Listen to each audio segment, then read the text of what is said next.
Hey guys, Jon Venus here. Thank you for tuning in. So today I wanted to share a podcast episode with you guys because it's something that I'm really passionate about that I've been working on for a couple months now. It's all about, personal development, the vegan lifestyle, health, fitness, all that good stuff. It's a very personal podcast. If you want to check out the podcast, the link is in the description box below. There is a YouTube channel for the podcast. And if you want to listen to it like I do, you can find it on Stitcher, Spotify, Apple Podcasts, Overcast, and all other platforms. So just follow the link in the description box and subscribe. It will mean a lot because there's a lot of effort put into it, and I'm looking to grow this into an amazing podcast in the future. So thank you so much for the support, and let me know what you think of this episode. Hey everyone, and welcome back to another podcast episode. My name is Jon Venus, your host, and today is a very special episode because for the first time ever in his life, my little brother, my most little brother, my baby brother, Jon Venus is joining us, which is amazing. Thank you so much for being here, man. Thank you for having me. Yeah, microphone closer to your mouth. This is the first podcast you've done, so let's not be too harsh on him. I'm just kidding. But as some of you guys may know, I have 4 siblings. I have 3 siblings. No, wait, how many siblings do I have, Andre? Three. 3 siblings, exactly. We're 4 in total, that's right. So I have 2 brothers and 1 sister, and this is the youngest. So you just turned 18, and you're now an adult, responsible, vegan adult. And today I figured, why not discuss your story a little bit, what you've been going through in terms of your history with sports, nutrition, how you went into veganism, and how you reversed or dealt with your autoimmune disease going into it. So this is going to be really interesting because Andre has never done much public content and that kind of stuff. You have an Instagram account which you guys can check out at Jon Venus, I think. Yeah.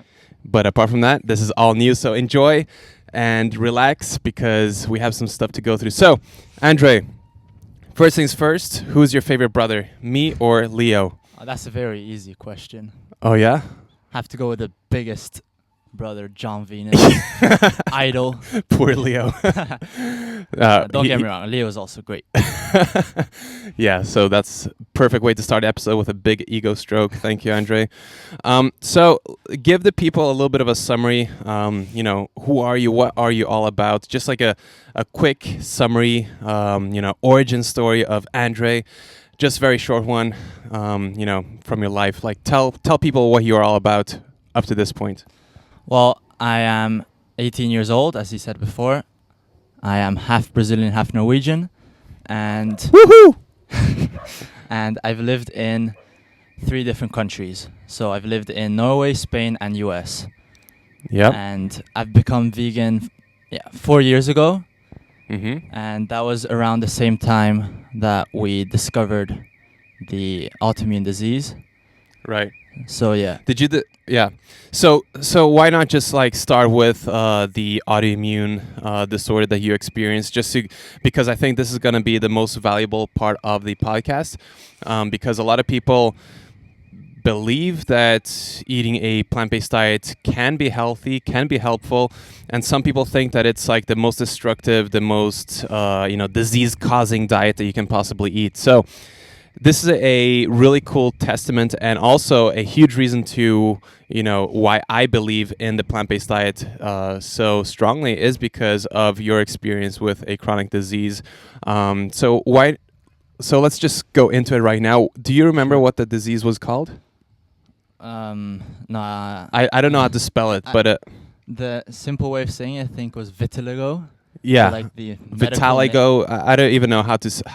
But explain what the actual disease is and how you discovered it for the first time, how it progressed. Just let us know how that whole thing went down. Well, basically, the vitiligo is that you get these white spots on your face or your hair or whatever. So we first noticed it was when my parents I woke up and my parents saw me and they're like, "What is that white thing you got on your face?" Right. And at first we just thought, I don't know, something from the sun or I don't know. So we just let it go, and slowly it started getting bigger and more spots started showing up. Mm-hmm. And this was on your forehead, right? Yeah, it was around here, Mm-hmm. and it started going lower down, so more visible. Right. So then we decided to read a bit in the internet, and we found out that it was actually a large possibility that it was a autoimmune disease called vitiligo. Mm-hmm. And did you go to a doctor to confirm that right afterwards? Yeah, we just went. They said it was that, Mm-hmm. and then we decided. My mother actually decided to read a bit on ways, if there's anything you can do to get rid of it. Right. And it Because took- the doctor probably said that there wasn't much you could no, do. the doctor said it's an autoimmune disease, and there's not really anything you can do about it. Right. So we just started reading, and after a few days, we found a study shown by Dr. Furman. Furman, yep. Yeah, and it showed that actually he's had patients that had vitiligo, and he showed the clear results that these patients went plant-based, and they got not only better, but they actually eventually got rid of it. Wow, that's crazy. Because, like, doctors, I remember this time because I remember you and our parents saying that the doctors said that there was nothing that you can really do. You can try some UV therapy and that kind of stuff, but we never heard about anyone reversing, chronic diseases like that. So that must have been a bit of a relief, or like a little hope of, that something out there can actually help. I don't know. How were you feeling did you feel scared of these spots popping up, or were you just like, whatever? How did you feel mentally about those things? Well, I have to admit that I was a bit concerned. Yeah. Like, the people in school always used to ask me, the teachers, everything. I was a bit insecure about it. Right. Because, I didn't really know what was happening. I didn't know what it was. Mm-hmm. But, after reading this, I felt definitely a bit relieved. And Right. I was like, maybe I could be one of those patients that get rid of it. Yep. So that's when we started looking much more into the plant-based diet, into the health, to make sure there's no risks. We already had Leo. He was already vegan for like 3 years, I think. Yeah. And you've been vegan for a few months. Yeah, exactly. So then we decided to take this step. Yeah. My parents did it with me because they didn't want me to, be like... A bit different, or Yeah. not. Yeah, they wanted to eat the same way as you did. Yeah. Yeah. So how did your diet? Like, what was the protocol then? Did you guys go to? Did you guys do a consult with Dr. Furman, or just reading books? And what happened after getting all the information? How did you actually start changing your diet? Well, at first we just continued reading different, I guess, studies you could say about the Yeah. plant-based diet, and we did a bit of like email chatting to Dr. Furman to, get to know what type of meals and Right. how to go about this, I guess you could say, therapy Mm-hmm. to get rid of the vitiligo. Yeah. And we decided that my diet was going to be completely whole food plant-based. Yep. And we also took no olive oil, no different types of oils. Mm-hmm. We just went like the extreme of healthiness. Yeah. No gluten either. No gluten as No well. sugar. No sugar, no nothing. Yeah. And we just stuck to it. Yeah. And yeah, that's pretty much how we did it.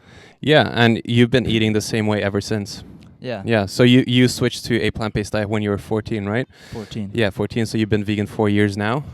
Just as long as me, a little bit less. But yeah, I mean, like, you switched to a plant-based diet in your teens, which is a very vulnerable time, and at the same time, you had all these spots, showing up that made you a little bit concerned, and people in school were asking, teachers were asking. So I can imagine that it was like a little bit of a a challenging time for you, for sure. But like, so what happened when you actually switched to a whole food plant-based diet, a modified whole food plant-based diet that Dr. Furman recommended? What happened with your vitiligo, or whatever it's called? Well, at first, like the first few weeks and months, not really anything happened. Right. But we just stayed patient. We continued eating this whole food plant-based diet. And let's say around 1 year after we went plant-based, we started seeing that these spots started to reduce. They were a bit smaller. Mm-hmm. So we were like, oh, maybe this is actually going to work. That's crazy. So that's when we actually were like, started to be like really positive. Yeah. So we just like, our motivation just increased fundamentally, and well, yeah, we just continue eating, make sure we don't really go to fast food restaurants, just Right. keep it clean all the time. Mm-hmm. And like a year ago, you could barely see the vitiligo anymore. Yeah, I can't see it at all right now. Well, right now it's gone. Yeah, Sure. which is crazy, right? Like, it's a 100% reverse. And the thing is, like, you did have huge patches at some point. Like, luckily, they were a little bit, under your hair. But at some point, it was pretty far down that you could see no matter what. Oh yeah, there was like one spot that was like humongous, and everyone could see it. Even when I had long hair, everyone saw it. Exactly. Yeah, and if you didn't do that intervention, those spots could have been, a lot more frequent. They would pop up. You see a lot of people with spots everywhere, right? Yeah. And that is just how it can happen. You can wake up one day with 5 new ones. You never know. So it was a really good thing that you actually were able to stop the whole process where it was going and actually reverse it, which is amazing. It's crazy. I don't think people actually realize how crazy that is, because every single professional out there will tell you that there is no way to reverse chronic diseases such as this.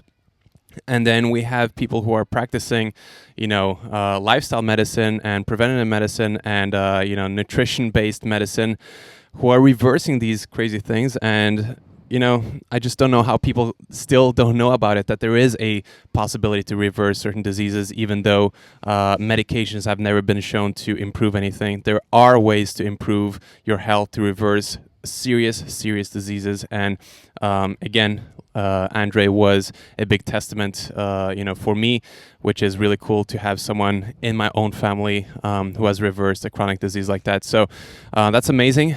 So I guess the only thing left, over from those days is a patch of white hair that you have right in the middle of your, the front of your hair or head, which is pretty cool. Like people think people probably think that you're coloring it and just for style points, because it actually looks like really planned and beautiful. So it actually turned out to be a good thing, I think. Almost all the students and even teachers are like, why do you dye just one part of your hair and stuff like that? Yeah, it's just so why don't fun. you go up to the camera and show people the part of hair? So Andre is right now right there. Yeah, going up into the camera because we record these podcasts as well.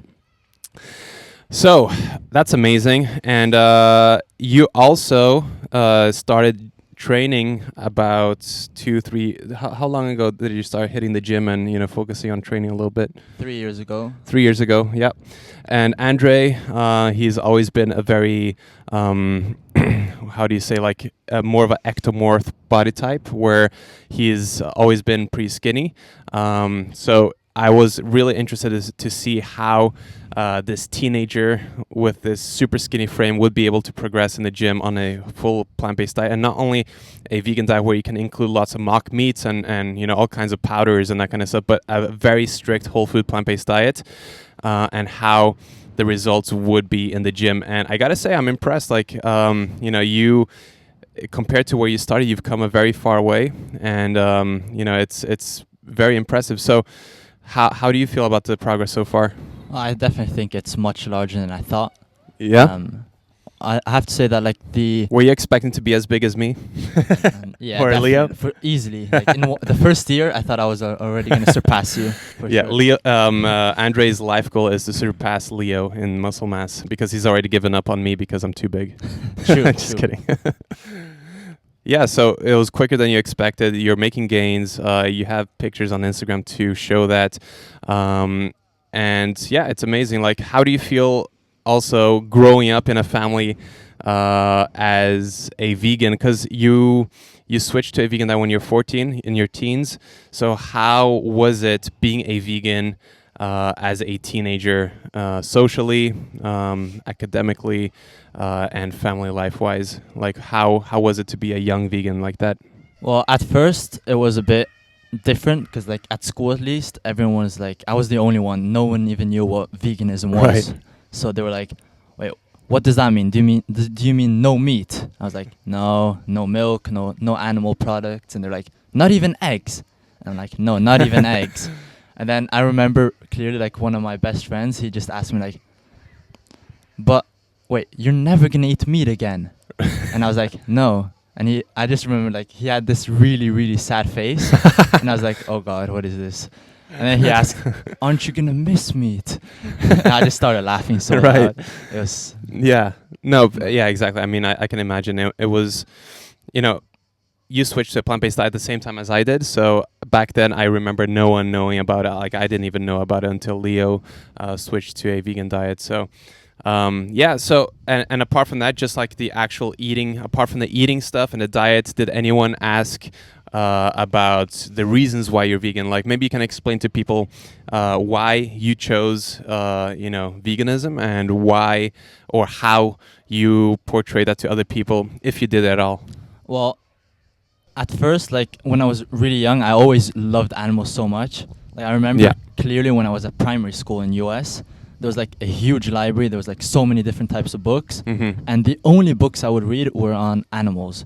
So like on like Nice. lions, tigers, everything. I was addicted to reading like animal books, whilst all my friends were reading like about military and Yeah. like guns and different things. Right. And like ever since I was young, I always loved animals. So like when Leo became vegan 7 years ago, Yeah. I was like, okay, what do you mean you went vegan? And then he explained everything. Yeah. I was like, oh, that's really nice. Mm-hmm. So already at that point, that's when I actually learned what veganism is, Yeah. what a plant-based diet actually means. It's not just a diet, but it's like the way you treat animals and not Mm. wanting to be part of this like, I don't know how you could say, like bad use of animals, bad Right. treatment. And at that point, I already started thinking like, that's a really good thing. But, it was only my brother. He just started. So I was like a bit skeptical, definitely. Of course. And I remember like everyone in our family was like, I'm not too sure about this. So yeah, Oh yeah. but that's how it like started the curiosity, I guess. The moment the vitiligo came, that's when like it all came together. Right. And also around that time, that's when we watched the movie documentary Earthlings. Mm-hmm. So And like- who forced you guys to watch that? Proud big brother over here. That's me, guys. Yeah. And I guess all those different things at the same time, that all just pushed us towards the plant-based diet. Yeah. No, that's amazing. And yeah. So would you say health or ethical reasons or environmental reasons are the most important thing for, like, which one is the strongest reason for you to, or was the strongest reason for you to accept a new lifestyle at that point? And then now, 4 years later, what is your reason for sticking to this and believing in this vegan lifestyle so much? Well, 4 years ago, it was probably the health that was the biggest because of my whole autoimmune disease situation. And Yeah. that's what completely pushed me into the plant-based diet. Mm-hmm. And then slowly, as it started getting better and better, and I started focusing more on the animal welfare and on the environmental aspects. Mm-hmm. And well, when the vitiligo escaped, like got rid of it, I started completely focusing on the animal and environmental aspects of the plant-based diet. Mhm. So I'd say right now, my biggest motivations are definitely animal and environmental. For sure. Although health is still quite big. Yeah, of course. I mean, you're the healthiest person. Like the person with the cleanest diet on earth. I'm guessing. So yeah, I mean, like it's cool to hear because that was, I think we're a bit similar in how we view the world and that kind of stuff. So ethics and the compassion for animals and not taking their life and consuming their bodies unless it's necessary is a big passion of ours, and that is a message that I keep trying to bring back home and inspire people with, is trying to switch their mindset around, try to look at the world and people's diets and what they're actually eating, the whole process, the full picture with a new set of eyes, just to see how destructive to the environment it is, how destructive to the animals' lives this actually is, and how it's not necessary. Like, we're not sacrificing anything. Do you feel like you're sacrificing anything by eating a vegan diet and living a vegan lifestyle? Oh no, definitely not. Like I feel like but I'm that's what actually- people think. No, yeah, like all my friends, they're all always like, so you can't eat this. They Right. think it's a restriction. Like Yeah. I'm not allowed it. Like Yeah, never again. Whoa, that's like sounds so bad.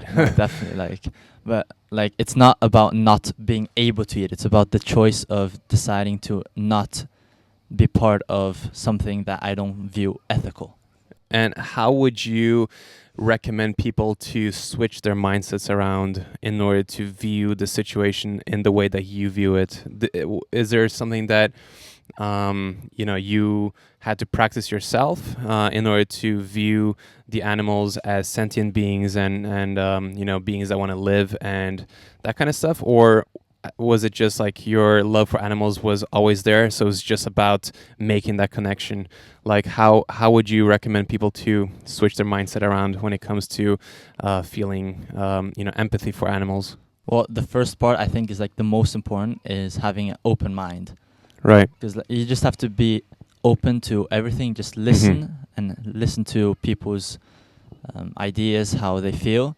Because if you're not willing to even listen, then it's gonna be very difficult. Right. And I think that the most important thing is being able to hear what people have to say and then make your own decisions afterwards. Not being judgmental and saying vegan. No, I don't want to talk about that. Right.